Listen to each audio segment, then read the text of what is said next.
Podemos dizer que o filme Precisamos Falar sobre Kevin é um suspense psicológico, onde a trama nos é conduzida através das memórias de uma mãe, chamada Eva. Vemos o nascimento, desenvolvimento e o fatídico desfecho de seu primogênito, um garoto chamado Kevin. A narrativa não linear mistura dois tempos, os dias atuais em que Eva sofre a pressão social após os eventos catastróficos proporcionados por seu filho e, como eu disse antes, as memórias desde antes do nascimento de Kevin. É um daqueles filmes que tem uma atmosfera bem pesada, que nos dá um friozinho na barriga enquanto esperamos o que vai acontecer na cena seguinte, sempre achando que algo trágico virá da parte do personagem Kevin. O filme nos injeta doses constantes de tensão, até chegarmos em nosso limite de saturação da capacidade de sentir, junto com a transmissão das emoções dessa relação entre mãe e filho, uma relação completamente vazia e violenta.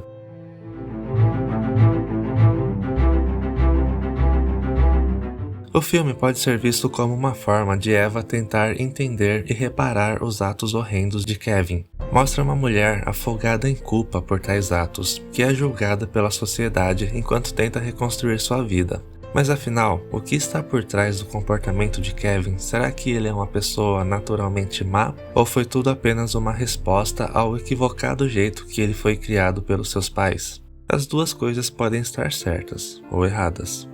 Quando Kevin nasce, vemos a vida de Eva mudar de forma drástica. Para começar, Eva não queria ser mãe. Vemos que ela foi forçada a isso. Talvez ela não tenha sabido lidar muito bem com o fato de ser mãe. O que nos leva àquela questão sobre a maternidade compulsória, onde em algum momento da vida a mulher sofre algum tipo de cobrança social, tanto aquelas que desejam ter filhos quanto as que não desejam. Vivemos em uma sociedade em que há uma romantização da maternidade, e mulheres que optam por não terem filhos sofrem com a pressão da maternidade compulsória, encarada como um destino natural. Talvez seja isso que aconteceu com Eva, que não queria ter filho e não soube muito bem lidar com isso, levando a maternidade como um fardo muito difícil de ser carregado. Além da ausência do pai ser constante durante toda a história, o que nos mostra a incapacidade do pai de enxergar a agressividade de Kevin. Conforme Kevin vai crescendo, ele desenvolve um comportamento desobediente, cruel e agressivo, e criando uma hostilidade com sua mãe, e ao mesmo tempo um certo apego com seu pai. Kevin é uma criança muito assustadora e faz de Eva uma pessoa infeliz e tomada pelo medo. Os atos de violência são recíprocos e predominantemente substituem quaisquer outras formas de demonstração de afeto entre os dois. O filme tem muitas cenas de tensão entre mãe e filho, que vai se transformando a cada cena em uma história angustiante, e nós, espectadores, vamos degustando de sensações e aflições e agonias em meio a tantos comportamentos cruéis. Eva tem certeza de que há algo errado com o filho. Vemos uma cena em que ela o leva ao médico, e quando o médico diz que não há nada de errado com ele, vemos que Eva fica até decepcionada, como se ela quisesse que o médico dissesse que de fato há algo de errado com ele. Assim, ela teria uma justificativa para o seu comportamento, pois de fato existe algo de errado com ele. Vemos que Eva não consegue sentir um amor por seu filho, mas sim uma indiferença. E existe uma comunicação não verbal entre os dois bem desconfortável, como as trocas de olhares e as atitudes desafiadoras de Kevin. Desde os primeiros contatos com Kevin, a relação afetiva entre os dois é negativa. No livro que deu origem ao filme, fica claro que ela não queria ter filho e estava apenas querendo atender o desejo do marido. E o pai, ao invés de fazer alguma coisa em relação ao comportamento hostil de Kevin, age da forma mais tranquila possível, negando as atitudes do garoto sem nenhuma repressão. A vida de Eva começa a desmoronar não depois dos crimes cometidos por Kevin, mas sim no momento em que ela soube que seria mãe. Ela passa a ter sentimentos conflitantes em relação ao filho que espera, sentindo que pode comprometer sua vida social e profissional. Ela passa a se dar conta de que agora suas prioridades serão apenas as do filho. E todo o sofrimento de Eva parte do princípio de ter que desempenhar o tradicional papel atribuído historicamente e socialmente às mulheres, a maternidade. Durante o filme, vemos que Kevin também não consegue ter o sentimento amoroso e ter uma vinculação e afeto com sua mãe, pois desde seu nascimento ele não recebeu isso. Além disso, Kevin também vê como o tratamento de sua mãe com sua irmã é diferente do tratamento que ele recebeu. Kevin cresce com várias manifestações de crueldade, sem nenhuma empatia com sua família ou seus colegas da escola. E eu só queria destacar uma cena que acontece após um acidente doméstico com a irmã de Kevin, que teve o olho machucado por causa de um produto de limpeza, que Eva jura que guardou e trancou o armário, e acredita que foi Kevin quem provocou o acidente. Kevin não demonstra nenhuma empatia pela irmã e nega que foi ele, mas ao mesmo tempo está comendo uma fruta, a lichia, que é uma fruta que lembra um pouco um olho. E Kevin diz não gostar da fruta, mas está comendo mesmo assim. Acredito que isso, a fruta, possa representar o olho da irmã, e por ele estar comendo essa fruta, mesmo sem gostar, é como se ele estivesse assumindo a culpa. Eva é a única que de fato conhece o garoto. Seu pai conhece apenas o lado agradável que Kevin faz questão de mostrar diante de sua presença, em contraste com o comportamento com sua mãe. Ela é a única que percebe a maldade de seu filho desde cedo, mas não consegue fazer nada para conter ou mudar isso. Mesmo quando a maldade de Kevin está muito evidente, parece que ninguém percebe. Então, de forma dissimulada, inteligente e com requintes de maldade, Kevin começa a arquitetar sua mórbida obra-prima, em homenagem à sua mãe.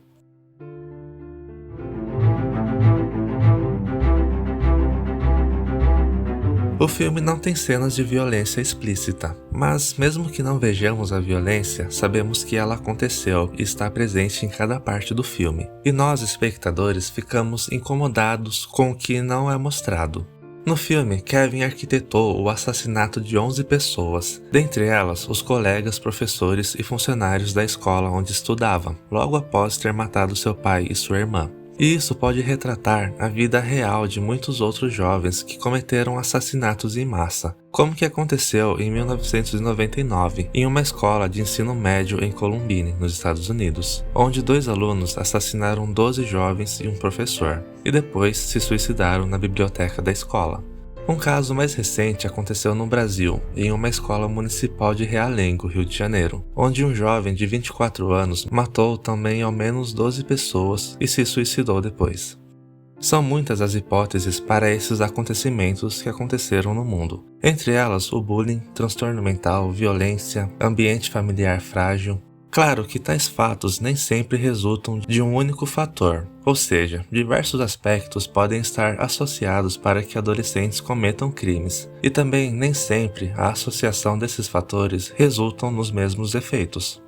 A autora do livro estudou muitos casos sobre assassinatos e agressividades que envolviam jovens cometendo chacinas nos Estados Unidos. E igual acontece no filme, na vida real, as famílias desses jovens também sofrem uma pressão social que exigem uma resposta, querendo saber onde está a falha. E assim, a autora constrói a personagem de Eva, vivendo com dificuldades sua nova vida e tentando entender o motivo que seu filho cometeu o crime.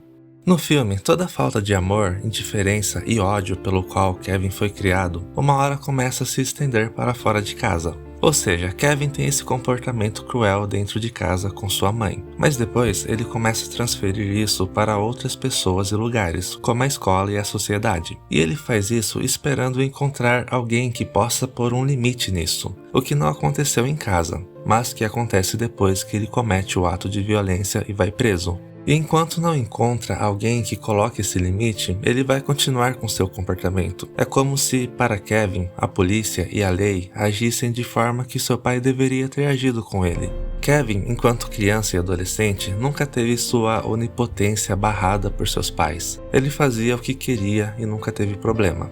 A função principal do adulto é introduzir a lei para a criança, ser capaz de assumir a responsabilidade e de tomar decisões, sustentar a autoridade e regras impostas.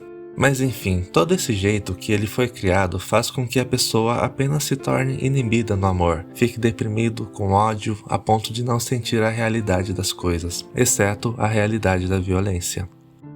Mas voltemos a falar sobre o massacre de Kevin. Podemos ver que ele faz tudo isso como se fosse um espetáculo, como se estivesse em um palco. Ele faz gestos de agradecimento após matar todo mundo. E quando ele sai de dentro da escola, com a polícia e várias pessoas lá fora o esperando, ele se rende, mas faz isso em um gesto de mesura. como um artista que sai do palco após uma grande apresentação. Nessa hora, ouvimos sons parecidos com aplausos e vibrações, que possivelmente era o que Kevin queria ouvir, pois para ele tudo aquilo era um show, se misturando com gritos angustiantes de desespero, que era o som que realmente estava vindo do público. Vemos que Kevin queria que seu ato de violência se tornasse um espetáculo quando ele fala sobre o poder da televisão e o desejo de fama. É como se ele esperasse algum tipo de reconhecimento. Devido a tudo isso, podemos nos perguntar, se Kevin matou seu pai e sua irmã, por que não matou sua mãe também? Parece que Kevin cometeu esse ato de violência para a própria mãe. Ele dedicou isso a ela. Ele queria dizer algo como, não vai existir mais nada no mundo, exceto eu e você. Talvez ele quisesse privar a mãe de todas as coisas que ela gostava, como o marido e a filha, as viagens, o trabalho. Quando ele sai da escola, vemos que ele olha diretamente para ela. Então, isso tudo foi endereçado à sua mãe, com o objetivo de destruir tudo que ela tem. Precisamos falar sobre Kevin é um filme que parece ter sido baseado em fatos reais. Mostra a história de uma família que não consegue falar sobre Kevin e nem reconhecer a gravidade de seu comportamento, até que seja tarde demais, até que ele se torne um serial killer famoso. É um filme emocionalmente pesado, que traz vários assuntos para serem discutidos, como o relacionamento entre pais e filhos e as dificuldades de comunicação e afetos, sobre impor limites a certos comportamentos, sobre a depressão pós-parto e a maternidade compulsória. O filme também nos levanta questões como, será que a relação da família seria diferente se os problemas de Kevin tivessem sido abordados o mais cedo possível? Se a intervenção de entidades médicas e psicológicas fossem acionadas tanto para Kevin quanto para Eva, teria alterado o curso do desenvolvimento do garoto? Ou então, será que se o pai de Kevin fosse mais presente em sua vida e colocasse limites e punições a certos comportamentos, teria evitado o desfecho fatal? Claro que nem todos os casos na vida real de pais e filhos com atitudes semelhantes ao que acontece no filme transformam a pessoa em um serial killer. Mas, no caso de Kevin, parece que o ambiente familiar teve de fato influência para que o massacre tenha acontecido, uma vez que o principal objetivo de Kevin era atingir a mãe e fazê-la sofrer devido aos problemas que ele tinha com ela desde seu nascimento.